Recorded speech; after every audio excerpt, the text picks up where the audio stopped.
ꯀꯤꯟꯊꯕꯤ ꯍꯥꯏꯔꯤꯕꯗꯨꯅꯤ ꯀꯤꯟꯊꯕꯤ ꯍꯥꯏꯔꯤꯕ ꯃꯐꯝꯗꯨꯅꯤ ꯂꯣꯏꯔꯦ ꯁꯤꯡꯁꯤ ꯐꯖꯅ ꯂꯧꯅꯕ ꯌꯥꯗꯦ ꯑꯗꯨꯗꯤ ꯌꯥꯝ ꯆꯥꯎꯔꯦ ꯁꯤꯗꯤ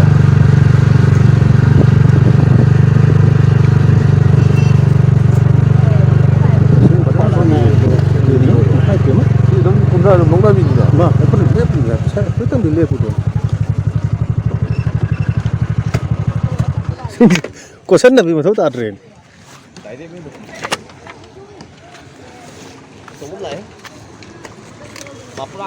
ꯑꯥꯗ ꯎ ꯑꯆꯧꯕ ꯑꯃ ꯏꯝꯐꯥꯜ ꯆꯧꯅꯦ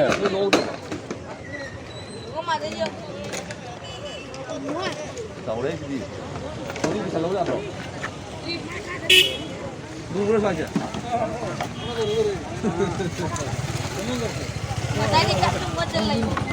ꯐꯁꯂ ꯄꯥꯏꯁꯟꯈꯤꯗꯅ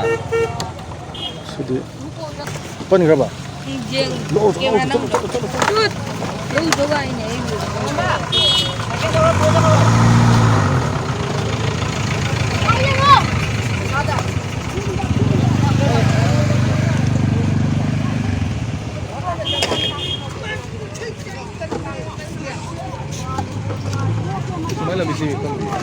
ꯍꯥ ꯁꯦꯝꯈ꯭ꯔꯦ ꯈꯪꯗꯦ ꯅꯪ ꯀꯔꯕꯥꯔꯁꯤꯗꯤ ꯃꯌꯨꯝ ꯃꯀꯩ ꯄꯥꯟꯅ ꯂꯣꯏꯔꯕꯅꯤꯅ ꯀꯅꯥꯝꯁꯨ ꯂꯥꯛꯄꯤꯗꯦ ꯑꯩꯈꯣꯏ ꯊꯥꯡꯒꯠꯄꯁꯤꯗꯤ ꯁꯤꯗꯤ ꯌꯥꯗ꯭ꯔꯦ ꯁꯤꯗꯤ ꯀꯔꯣꯡꯒꯤ ꯁꯤꯡꯅꯤ ꯅꯪ ꯀꯌꯥꯅꯣ ꯈꯪꯕ꯭ꯔꯣ 10 ꯂꯥꯈ ꯅꯠꯇꯦ 20 ꯂꯥꯈ 50 ꯂꯥꯈ ꯁꯣꯝ ꯋꯥꯡꯅ ꯇꯣꯂꯦꯟ ꯈꯨꯟꯅꯤ ꯑꯩꯅ ꯍꯧꯖꯤꯛ ꯍꯧꯖꯤꯛ ꯂꯩꯔꯤꯁꯤꯅ ꯁꯤꯡꯖꯦꯕꯣꯟꯅꯤ ꯃꯐꯝꯁꯦ ꯄꯨꯔꯥ ꯀꯩꯅꯣ ꯉꯥꯛꯇꯅꯤ ꯁꯤꯡ ꯉꯥꯛꯇ ꯁꯤꯡ ꯂꯧꯐꯝ ꯇꯥꯔꯦ ꯁꯤꯡ ꯕꯖꯥꯔ ꯍꯥꯏꯕ ꯃꯐꯝꯗꯣ ꯁ꯭ꯋꯥꯏꯁꯨ ꯑꯣꯁꯨ ꯑꯗꯨꯝ ꯌꯥꯔꯅꯤ ꯂꯣꯏ ꯂꯩꯁꯜꯂ ꯑꯃꯨꯛ ꯂꯩꯈꯠꯂꯤꯃꯤ ꯂꯣꯏꯅ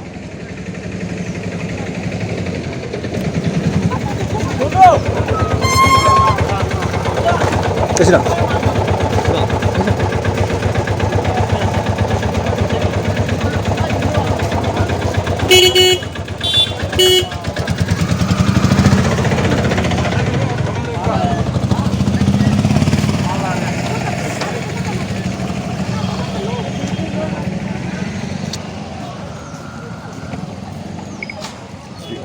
ꯀꯦꯃꯦꯔꯥꯁꯦ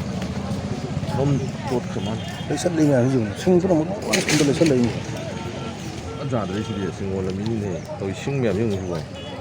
ꯀꯔꯣꯡꯒꯤ ꯁꯤꯡꯅꯦ ꯁꯤꯗꯤ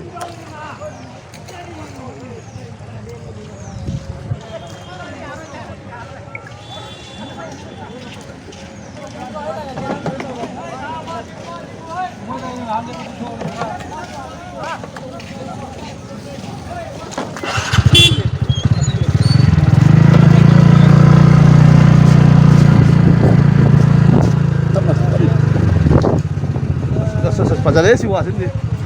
ꯆꯥꯡꯗ ꯁꯤꯗꯤ ꯐꯖꯔꯦ ꯎ ꯃꯌꯥꯝꯁꯦ ꯁꯤ ꯄꯣꯠꯇꯅꯤꯅꯦ ꯄꯤꯛꯆꯔꯁꯦ ꯄꯣꯠꯅꯤꯅꯦ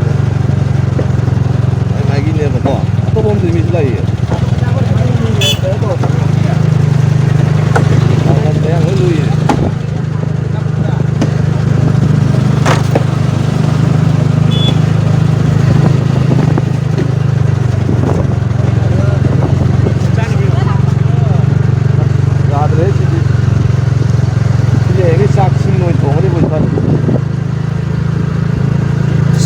ꯃꯌꯥꯝꯁꯤ ꯌꯦꯡꯉꯨ ꯐꯖꯅ ꯂꯩꯔꯦ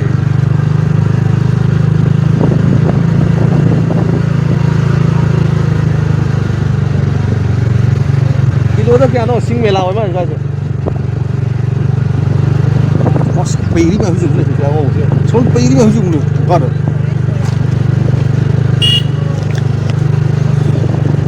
ꯇꯥꯔꯦ ꯀꯤꯂꯣꯗ ꯀꯌꯥꯅꯣ ꯍꯪ ꯇꯥꯃꯤ ꯁ꯭ꯋꯥꯏꯁꯤꯗꯤ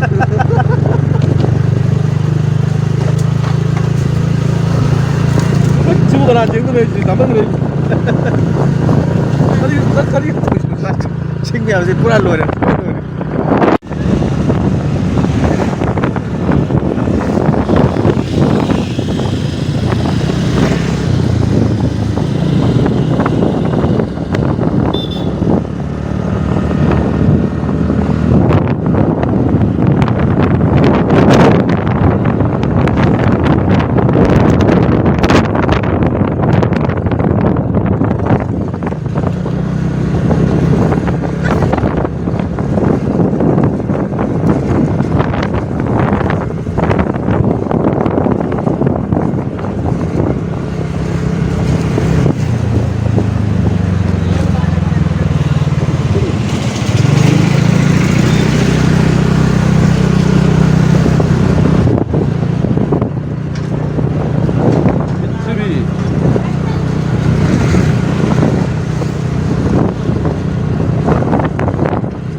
पाइंग थोड़ा चलो नहीं आगे तो बहुत चलची चलो का हाल से ले मुले मुझे ले वीडियो में लोग 그다음 타자 이러지? मिले 생겼나 이네?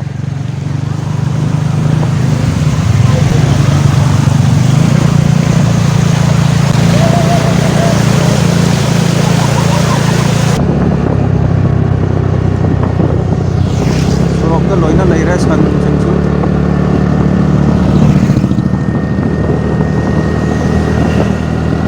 लाइट से वीडियो वीडियो है सोरोक तो लेबा हो रहे सिगा की फिनिशिंग लंबी थुम बदगी सोरोक तो लोइना लेना है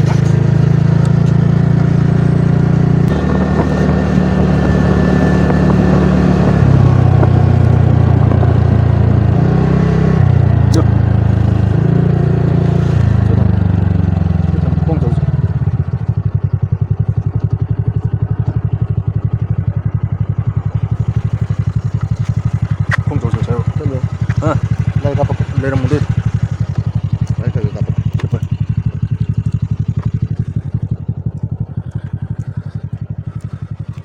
लंबी थक रहे लंबी थेंग रहे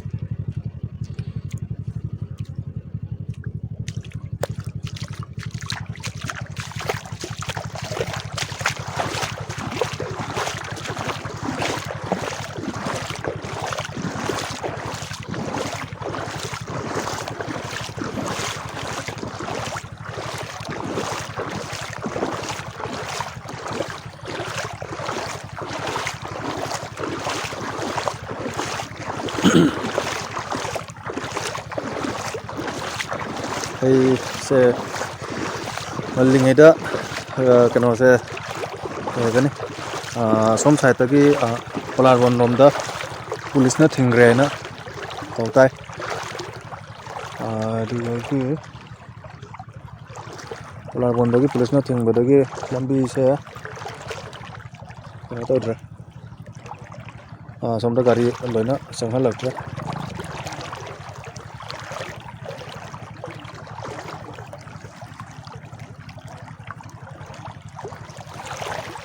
नोंग से हांग अदी हंदरनी नरा हे लिरा हुजिसो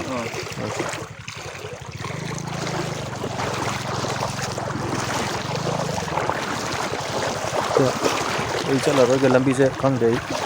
लंबी खंग दबे ना सोंवांग द चटपदो हलक पदो इथोम तो फरक ताने सोंवांग द पोलार वन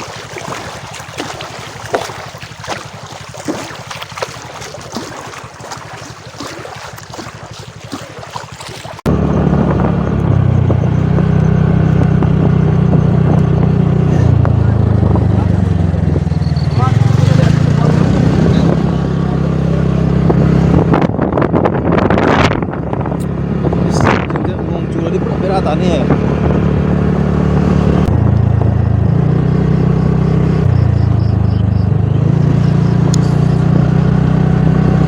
सब चला हो रहे हैं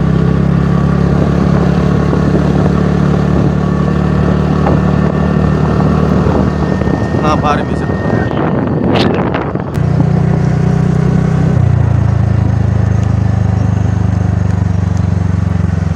हमारा डालो मत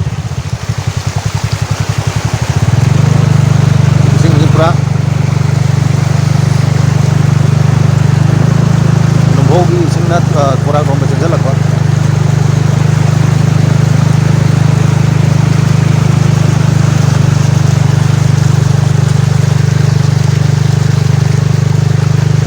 गाड़ी तो